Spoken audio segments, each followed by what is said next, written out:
So listening to the speeches this morning, and I was about anyway to use this quote in my introduction. It's a quote that you hear more and more in conferences, which comes from an ex-CEO of Nokia who said something like, we didn't do anything wrong and yet we failed, right?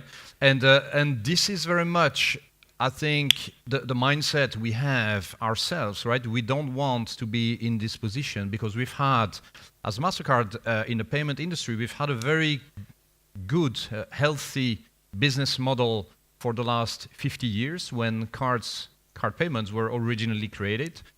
But we really believe we are at the crossroads today. And let me share a little bit why we think we are in this position. So, technology, of course, I will not spend too much time on this, but technology is an absolute enabler for change, right? It's very obvious in our sector. Smartphones are becoming more and more prevalent, like in many other areas.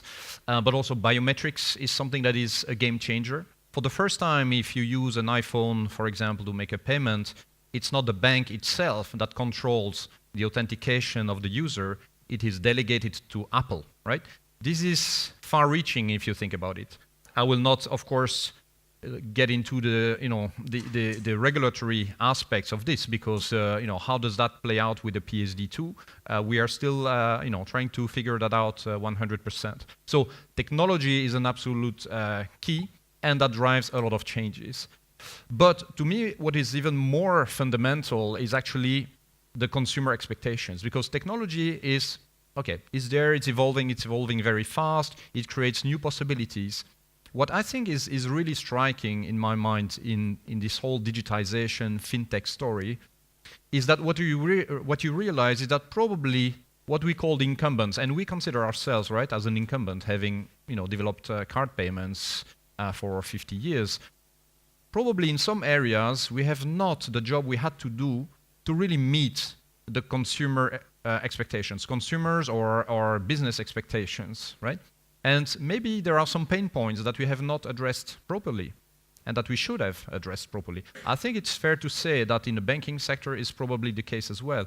And what you see, if you look at the whole fintech market, these people start from there, right? They start from analyzing what are the unfulfilled needs and what are the pain points that are addressed.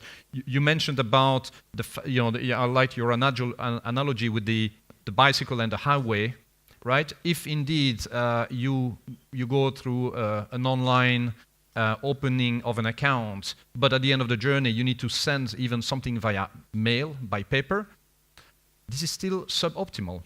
And what we face in our traditional mindset is, we have compliance people, security people who tell us, oh, no, it's impossible to do things otherwise, right? Guess what? Suddenly you have a bank like N26, for example, that's, I guess many of you know, they do the whole process online, and they ask you to have a passport, and via video conf, they check your identity, and you're done. So, is it still perfect? No, because, some people might not feel comfortable, showing up on a video conf in their pajamas on a Sunday morning, and they may stop the process, but still, they went one step further. And I'm sure some people will find new ways to even make this more effective. So I think we have to stretch ourselves, and I think we have to go beyond the traditional approach. We have to challenge the security, compliance people, legal people, to find solutions and not stop, at the first obstacle. Because these fintechs, these smart guys, they are really focusing on the user experience. To me, this is what really makes the difference.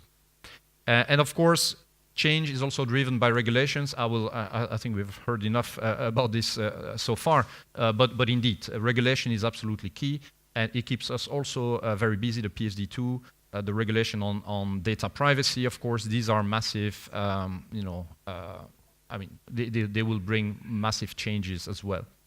So the result of all this is, increased competition. As far as we are concerned, it's very interesting. We face totally new competition, right? And think again. I use the example of Apple Pay, right? What do? You digitize your banking card, you store it in your Apple iPhone, and you can make a contactless payment or an online payment. For us, it's really a challenge because on the one hand, Apple drives new use cases. They bring new solutions and so on based on cards. But we also know there is a threat, right? They could perfectly build and use their own large ecosystem to start, bypassing us as well. So we are constantly now looking into these things and trying to find the right strategy, the right balance. And I know because, of course, the banks are our primary customers, right? This is really playing out a lot at the banks, who are also trying to find now how to evolve in this new space. The barriers to entry are much lower than ever before, due to the technology, but also the regulation. We just touched on open banking in the context of the PSD2. So all this will further lower the barriers to entry, and that means we should really feel this sense of urgency because things will accelerate and they will change more and more rapidly. And to me, again, it comes down to the consumer choice and their expectations. They will be able to switch from one provider to another very rapidly, and their affinity to a bank or to a specific brand can also change quite quickly. So I think we have to prepare for this world, and we don't have 10 years, right, to get prepared. I think the coming 5 years will be absolutely key and will reshape at least the payment space as far as we are concerned. And also, of course, needless to say that this all comes with new business models. The PSD2, open banking, and so on poses a great challenge to the banking industry because if you have to make your banking platforms accessible free of charge to third parties, you need to really start thinking creatively about how you will play with this, right? And we see very different approaches. You have people who deny, they are still in denial, right? And they think, oh, okay, this is not for me, it will not touch me, and so on. And on the other extreme, you see very innovative banks who start really thinking. I mean, they take this as a starting assumption and they say, okay, what can I build as additional services on this? Instead of competing with the fintechs and so on who will use this, how can I deliver some added value to them on top of the free access that I can really monetize? So I think it's really interesting what's happening at the moment. So for us, and this may sound very, very basic, but we are really trying to bring innovation, as a core feature in everything we do, right? And that has a lot of implications. We just touched on different things, but for example, the concept of API, right? If you're a technology person, you understand this concept and so on. I can tell you in our own organization, many people probably struggle to understand exactly what an API is. API, SDK, and so on. We have to start from the people internally and the staff and make sure they really embrace these changes and that they really get educated about all this, right?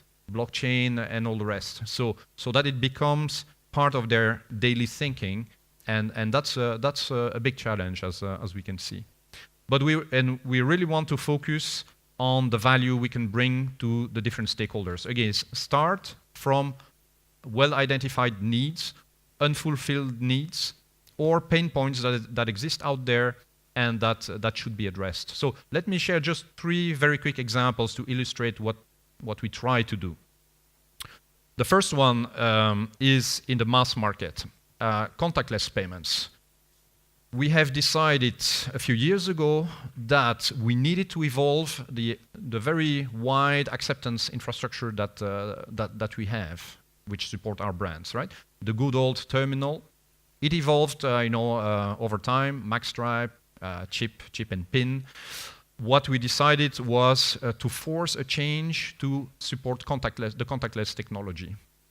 And at that time, I can tell you that's around 5 years ago when we started the discussions, we had massive pushback from some banks who said, this is too costly, there is no business case for this, and this is not secure, contactless, there will be no PIN below a certain amount. We don't want to go there. I think we made the right choice because today, as you can see there, I looked again yesterday at the statistics, we have now reached 30% of Mastercard card payments in Europe, I'm talking Europe here, that are now contactless. I was surprised myself. I knew it was growing very, very fast. I did not expect that number to be so high so quickly. It's really boosting. In a country like the Netherlands, which I know quite well, the three or four largest banks decided together to go for this, and I can tell you, it's boosting. It's like crazy. So it's really become a habit for people to tap their card on a terminal for a quick coffee and so on without entering a PIN code. Again, if you would have listened to the compliance, security people and so on, they would have said, dangerous, possibility for frauds and so on. But there are a number of things that we have put in place to really restrict this fraud. And today, despite these very high numbers, we see no significant fraud in this area. But beyond that, why is it important? Is that this also opened the way for the next generation of payments, right? Like a mobile phone, as you can see on this picture. Now you can start paying with a smartphone in multiple countries as well. This is now the next phase that will happen. So we tried really to bring more convenience combined with security, which is of course key. But we try to address a pain point, which is that people have to deal with cash for so small purchases, and this is a very easy solution. If you ever go, I'm sure many of you do, into the London Underground, you can pay contactless with your Mastercard card, to enter the metro. You don't need to go and purchase a ticket and so on, and it works extremely well. You can also pay with your mobile in the Underground. One first example in the mass market. Second example, in a totally different area, refugees in Greece. We have worked with a card issuer and with different NGOs to actually bring a solution there to a problem, which is that if you give the refugees an amount of cash for them to buy food, blankets, and so on, this can create a total mess, right? If they walk around with a lot of cash, no control whatsoever. So what we've done, this is one example, we've done this in multiple places, or also when Katrina, the hurricane, hit the US years ago, same thing. So the concept is simple. The refugees receive a prepaid card. So there is a certain amount that is loaded on the card, which they can use to indeed buy the necessities that they need. And we can, because it's digital, it's electronic, we can control somehow that this is used. It's restricted to Greece. It's restricted to specific merchant category codes as well. So it solves a need for them. It solves the needs also for the NGOs who can easily report their activities because they are always, as you know, under scrutiny. Where does the money go? If it's cash, you don't know. You cannot control anything. They can control. They can report how the money is used as well. I think it's also a very nice example, of value that we try to bring. And then a third area, again, totally different area, more in the B2B space, the e-procurement in public institutions. In the UK, we have made tremendous progress by collaborating very closely to public institutions. Again, the purpose there was to solve a problem, which is how do they control public expenditure, right? They wanted to bring more control, more discipline in their processes, and I'm sure you all have in mind some examples where you may think, oh, this would have been useful to avoid some scandals in some countries. So, in the UK, they are quite advanced in this thinking, and so we use corporate cards actually to achieve this. This means that again, the money that is spent can be fully controlled. It can be reported and so on. We also use virtual cards for the providers of, the suppliers, right, of the public institutions. They can receive their money, which is paid on a virtual card that is issued for them. So again, this brings a very nice digital solution that solves a problem in the B2B space. So again, the reason why I was bringing these three examples in very different areas is to show that if you focus on an actual need and you try to design your solution starting from the need or from the pain point, I think this is the way to go. This is what these fintechs really do, right? They look at that and they fill a gap that sometimes we as incumbents have not filled properly, right? I think this is the right way to go, but still, because we still say very often, okay, Technology is changing fast, so okay, what do we do with blockchain and so on and so forth? We see this still very much internally as well. We start from the technology and we say, wow, this is a great technology, what can we do with it? We try more and more to think, okay, wait, technology is nice, we need to understand it, we need to have expert staff that can deal with that, but again, what is the problem we are trying to solve?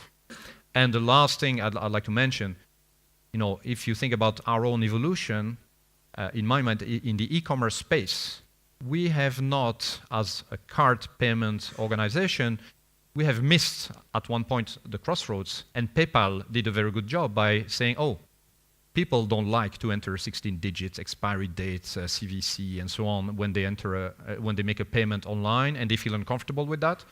PayPal started from that in 2000 or so. They identified this as a weakness from a user perspective, and they have grown up. They have now 200 million users worldwide. This is a use case that we have totally missed, or we have not missed it totally because Mastercard cards and Visa cards are still the most used payment mechanism worldwide. But we have really not challenged ourselves at that time with the emergence of e-commerce, and we could have taken the position that PayPal is now occupying, and they bring more value to the users in their space, right? So I keep this example in mind, and we really want to avoid that in this evolving environment that we reproduce this mistake. So I hope this was useful to you, and if there are any questions, I'd be happy to answer them.